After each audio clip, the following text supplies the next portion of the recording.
Hello students, welcome to my channel online classes.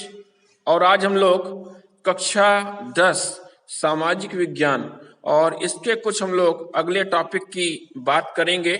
और इसके पहले हम लोग ने इस कक्षा 10 सामाजिक विज्ञान में कुछ चीजें देखी थी, जिसमें अध्याय 4 औद्योगिकरण का युग हम पढ़ रहे थे। और इसमें हम लोग ने अलग अलग टॉपिक पे डिस्कस किया था, जिसके सभी पुराने वीडियोस और टॉपिक्स हमारे पिछले वीडियोस में दिए गए हैं। उनको आप यहाँ से चैनल को सब्सक्राइब करके देख सकते हैं।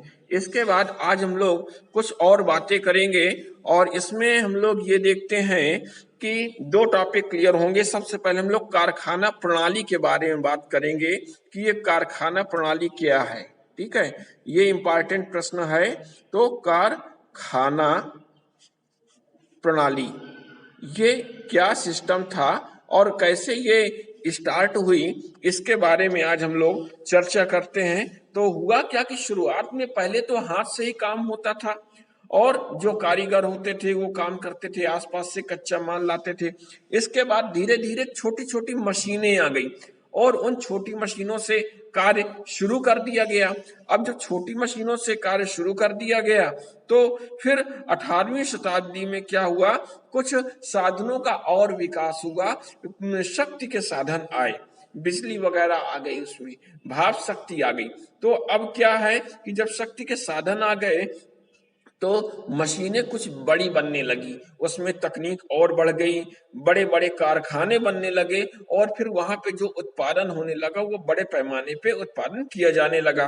और इस तरह क्या हुआ कि जो उत्पादन के साधन थे वो कुछ लोगों के पास ही पहुंच गए, क्योंकि वो बड़े पैमाने पे इतना ज्यादा खर्च, इतना ज्यादा मशीनें, इतनी ज्यादा व्यवस्थाएं, तो ये कुछ लोगों के हाथ में ही पहुंच गए। और फिर व्यक्तिगत रूप से कुछ लोगों ने इसमें अपना स्वामित्व भी हासिल कर लिया और वे ही कारखानों के मालिक बन गए। और दूसरी तरफ जो कारखानों में उत्पादन कार्य करने वाले बेचारे श्रमिक थे, मजदूर थे, क्योंकि पहले वो स्वतंत्र अपना काम करते थे, हैंडमेड काम होता था। बाद में कारखानों में वो श्रमिक का काम वो करने लगे तो और वो मजदूर बन गए। और फिर इस पद्धति से, कौन सी पद्धति, कारखाना प्रणाली, कारखाना सिस्टम। और इसमें इस पद्धति में जो घरेलू उत्पादन प्रणाली है इसको स्थापित किया गया और इसी को हम लोग क्या कहते हैं, कारखाना प्रणाली के नाम से जानते हैं। क्या कहते हैं? कारखाना प्रणाली के नाम से हम लोग जानते हैं। इसके बाद दूसरी बात हम लोग करते हैं और इसमें यहाँ पे एक टॉपिक और हमको मिल रहा है, जे.एन. टाटा के बारे में हम लोग जानकारी लेते हैं। यहाँ पे आपको जो फिगर दिख रहा है इस चित्र में देखिए, ये जे.एन. टाटा, आर.डी. टाटा और ये सभी लोग यहाँ पे इकट्ठे हैं और कारखाने के निर्माण के लिए गुफ्तगू कर रहे हैं और इन पे चर्चा कर रहे हैं। तो आज इनके बारे में हम लोग चर्चा करते हैं कि जमशेदजी जीजी भोई ये कौन थे। तो अक्सर ये क्या होता है, ये जो कास्ट है ये पारसी जाति है। तो जो पारसी बुनकर हुआ करते थे उनके बेटे थे और उनका नाम था जमशेद जी। और इनके पास क्या होता था कि जहाजों का एक विशाल उस समय बेड़ा हुआ करता था, जिसमें अंग्रेजी और जो अमेरिकी जहाज कंपनियां होती थी वो उनकी उसी की कंपैरिजन में, उन्हीं की प्रतिस्पर्धा में इनके भी जहाज चलते थे। और बाद में एक ऐसा युग इनके साथ आया, एक समय आया, विपरीत समय हो गया कि 1850 ईस्वी तक, किस सन तक, 1850 तक इन्हें अपने सभी जहाज बेचने पड़ गए और फिर इन्होंने चीन के साथ व्यापार का काम शुरू किया। तो अब इसमें टाटा कंपनी के 4 साझेदार थे और उन 4 साझेदारों में आर.डी. टाटा थे, सर आर.जे. टाटा थे, जे.एन. टाटा और सर डी.जे. टाटा।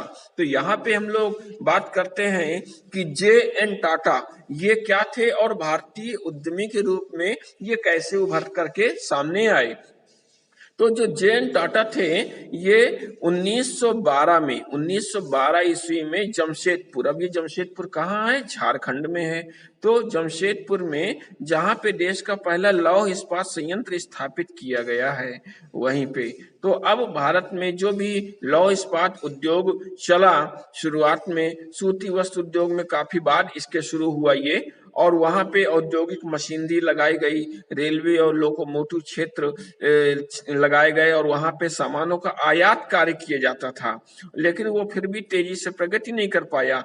लेकिन जैसे ही वहां पे वर्तमान समय में टाटा कंपनी का विश्व स्तरीय बड़ी कंपनी लगाई गई इस्पात की, तो उस क्षेत्र ने अपने आप गति पकड़ ली और वो क्षेत्र विश्व के मानचित्र में आ गया। तो इस तरह जो जे.एन. टाटा है इन्हीं के द्वारा लगाया गया कारखाना है जमशेदपुर में इस्पात का।